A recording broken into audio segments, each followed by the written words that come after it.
With the release of Wuthering Waves coming out in a few days, it got me interested in this new gacha game that I keep hearing many people online talk about. I mean, I heard it was something like Genshin Impact, it plays like Genshin Impact, it functions like Genshin Impact. How different could it be?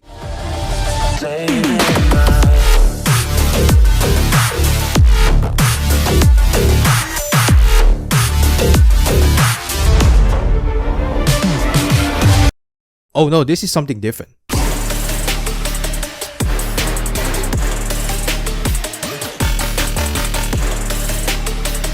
Having played Genshin Impact for over 3 years, it always impresses me how sophisticated yet satisfying the combat system this game has and the new mechanics it has introduced over the past years. Besides my love for exploring and adventuring through the beautiful landscapes in Genshin, I'm always up for exciting combat challenges to put my well-built characters to the test. However, that didn't really go anywhere after some years. So when I heard of this new gacha game that was going to come out soon called Wuthering Waves and blah blah blah, going to be the next Genshin killer news everyone keeps yapping about, I decided to check this game out and oh boy, this game isn't for the faint of heart. So the question I asked earlier about how different Wuthering Waves could be is that it's very much different. Besides its obvious similarities with Genshin, the combat system in Wuthering Waves is very different from what Genshin has. Now, the one thing that stands out a lot in Wuthering Waves combat mechanics is the parrying and perfect dodge system, which to the average Genshin player, it's their gameplay kryptonite. Besides just straight up attacking, you have to learn the enemy's attack patterns and abilities to time your dodges and parries right, which you then accumulate energy for your ultimate to work. And then for that to happen, and then for this to happen, and all this fast-paced, action-packed combat wizardry which completely blew my mind away. With all this necessary dodging and parrying you must do, you can't help but to remind yourself, wait a minute, this is just like Dark Souls.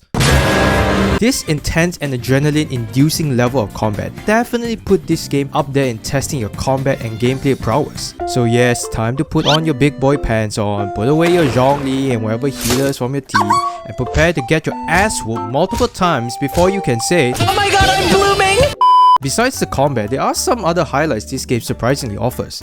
In Wuthering Waves, when encountering enemies during your exploration, you have the chance of capturing them and then using them in combat.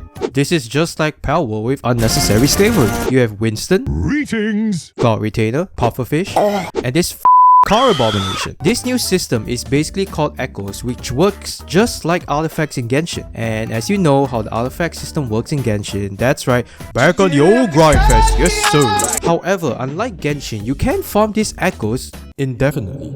Like going around your world committing species-wide genocide level kind of indefinite farming to get the best stats for your characters. So you can be sitting down the whole day every day, hopping between other people's worlds, farming for that one perfect Echo piece, which you never gonna get. Turns out mint picking is actually worth it in this game. Now, if you don't know already, yes, Wuthering Waves is a gacha game, but a surprisingly generous one to begin with. Like most gacha games, Wuthering Waves has the typical standard and limited banner. However, in terms of standard banners, there is a separate standard banner for weapons, which you can select the ones you want to go for. And on top of that, the limited weapon banner is 100% guaranteed.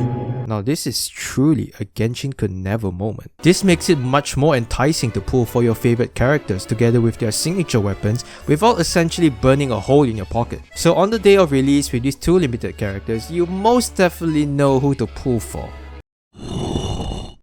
Now, the complaint of having no endgame content, it's pretty common in most gacha games and how unchallenging or repetitive it can get. But what if I tell you that in Wuthering Waves, you essentially get a Spiral Abyss game mode called Tower of Adversity on top of a simulated universe game mode named Depths of Elusive Realm, and additionally enhanced boss fights with increased difficulties? Talk about putting two gacha games endgame content into one. This is just layers into layers of extensive combat content, which probably further exposes your in-depth gameplay and issues of skill. Now, there are many other aspects of this game that looks promising and exciting to do, like collecting things, adventuring and exploration, story, and getting to know these characters and the lore behind the world of Wuthering Waves. These are just my thoughts and opinions of the game so far, so hopefully when the game is released, it will continue to impress me further and provide a fresher and new experience to other new gacha players as well. Subscribe for more of my thoughts and opinions of other games as well, and I'll hope to see you guys later. Thanks for watching.